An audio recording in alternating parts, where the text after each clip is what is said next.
নানা সংকটে ধুঁকছে ঝালকাঠি বেসিক শিল্পনগরী। ৭৯টি প্লটের মধ্যে ২১টি প্রতিষ্ঠানকে বরাদ্দ দেওয়া হয়েছে ৬৫টি প্লট। এর মধ্যে মাত্র ৭টি প্রতিষ্ঠান উৎপাদন শুরু করেছে। পর্যাপ্ত সুযোগ সুবিধার অভাবে শিল্প প্রতিষ্ঠান গড়ে উঠছে না বলে জানান অনেক উদ্যোক্তা। ঝালকাঠি থেকে জহিরুল ইসলাম জলিলের প্রতিবেদন, জানাচ্ছেন সৈয়দ মাহমুদ।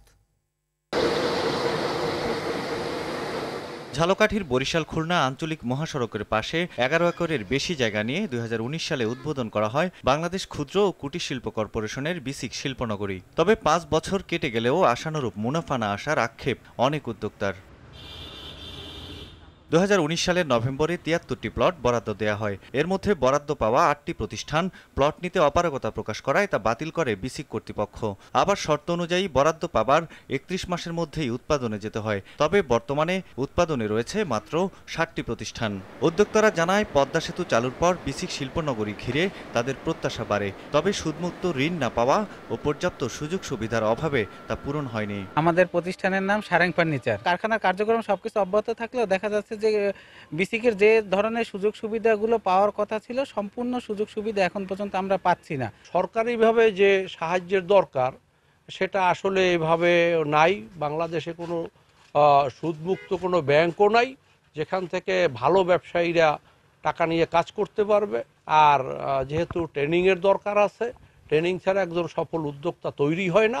আমাদের অনেক সুযোগ সুবিধা নাই, যেমন আমাদের এখানে সিকিউরিটির ব্যবস্থা নাই, গেট আছে, গেটে কোনো দারোয়ান নাই, বহিরাগমনের অনেক ঝামেলা, এভাবে লাইটিং নাই, বিভিন্ন রকম সমস্যা আছে। এগুলো সরকারকে একটু পদক্ষেপ নিলে আমাদের জন্য ভালো হয় এবং আমাদের যদি সুযোগ সুবিধা আমরা কর্মসংস্থান বাড়াইতে পারি, ব্যবসা বাড়াইতে পারি। আজও পর্যন্ত আমরা এখনো লাভবান হইতে পারতে আসি না, কারণ আমাদের কোনো পাশও সুযোগ সুবিধা পাইতেছি না। আমার জীবনে আয় ব্যয় সব এখানেই।